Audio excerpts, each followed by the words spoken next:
Okay అండి, welcome back to you. Harish Reddy గారు good morning. Good morning అండి. హరీష్ రెడ్డి గారు ఏం చెప్తారు? రెండో దశతో మొత్తం కలిపి చూసినా కూడా ఆల్మోస్ట్ 25 to 30% వరకు అక్కడక్కడ మీరు 35+ ఉందండి. ఎస్, ఓకే, వాట్ ఎవర్ మీరు అన్నట్లుగానే చూద్దాము. సరే, ఎంతో కొంచెం 1000కి పైగానే స్థానాలు గెలుచుకున్నారు మీ మద్దతుదారులు, పార్టీ గుర్తు లేకపోయినా. ఈవెన్ మీరు బలపరిచిన దాంట్లో రెండో ప్లేస్ లో ఉన్నారు కాబట్టి. సో ఏంటి ఏమనుకుంటున్నారు? యాక్చువల్ గా చూస్తే దశాబ్ద కాలంగా మీరు అధికారంలో ఉన్నారు, లోకల్ గా ఎక్కువగా పవర్ ఉంటుంది అని అనుకున్న ప్లేస్ లో అధికార పార్టీ ఎక్కువగా హస్తగతం చేసుకుంది. మీరేమో కాస్త రెండో ప్లేస్ కి పడిపోవడానికి రీజన్స్ ఏంటి? అది మీకు ఒక వార్నింగ్ గా చూస్తున్నారా? వార్నింగ్ ఏం లేదండి. వాస్తవానికి వీళ్ళకి వచ్చినటువంటి మెజారిటీ కూడా చూస్తే మీరు 50-55% వచ్చింది. మేము 2 దఫాలుగా సర్పంచ్ ఎన్నికలు కొట్లాడితే అధికారంలో ఉన్నప్పుడు దాదాపు 80-80% దాదాపు క్లీన్ స్వీప్ చేసేంత పనిచేసినాం ఆ రోజుల్లో. మీరు చెప్తున్నట్టు ప్రజాస్వామ్యానికి విరుద్ధంగా చేసినామని అంటున్నారు, కానీ అది తప్పది. ఎందుకంటే సర్పంచ్ ఎన్నికల్లో లోకల్ సమస్యల పట్ల లోకల్ వ్యక్తుల చుట్టూ రాజకీయం తిరుగుతుంది తప్ప పార్టీలకు కానీ పార్టీ సింబల్స్ కానీ సంబంధం ఉండదు. మీ అందరికీ తెలిసిన విషయమే అది. రెండో విషయం ఏంటంటే కాంగ్రెస్ పార్టీ ఆనాడు వాస్తవానికి 2023 ఎలక్షన్లో గెలిచింది గ్రామీణ ఓటర్ల ద్వారానే. ఎందుకంటే హైదరాబాద్ లో వీళ్ళని ఎవరు దేకలేదు, హైదరాబాద్ లో వీళ్ళకి ఓట్లు వేయలేదు. సో గ్రామీణ ప్రాంత ఓటర్లనే వాస్తవానికి చెప్పాలంటే ఈ 2 ఏళ్లలో మోసం చేసింది కాంగ్రెస్ పార్టీ.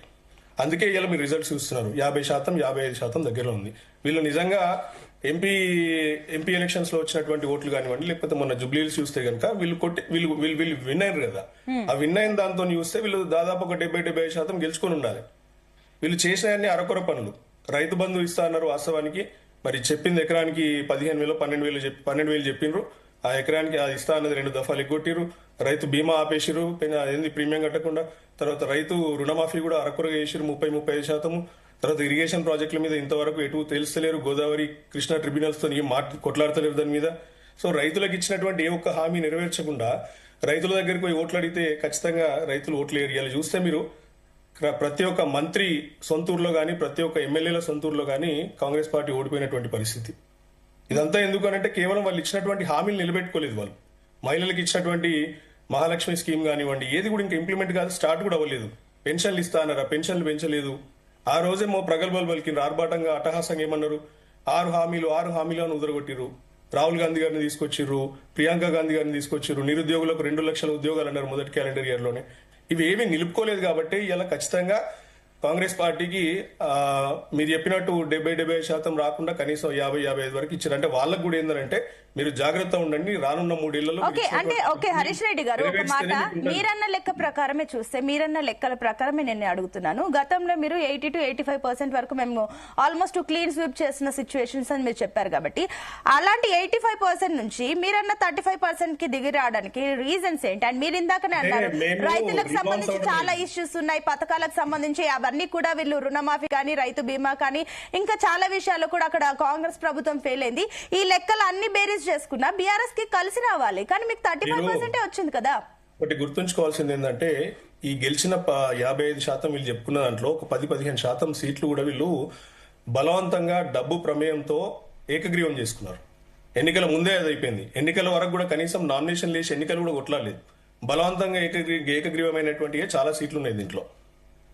మీరు ఎలక్షన్స్ పెడితే దాంట్లో కూడా వాళ్ళు ఒక 10-15% ఓడిపోయేటోళ్ళు వాళ్ళు.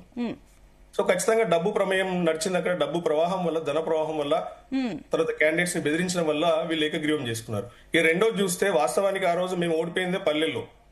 ఈ రోజు పల్లెల్లో ఉన్నటువంటి సమస్యల పట్ల మొదటి నుండి ప్రతిస్పందిస్తుంది ఎవరా అంటే బీఆర్ఎస్ పార్టీ.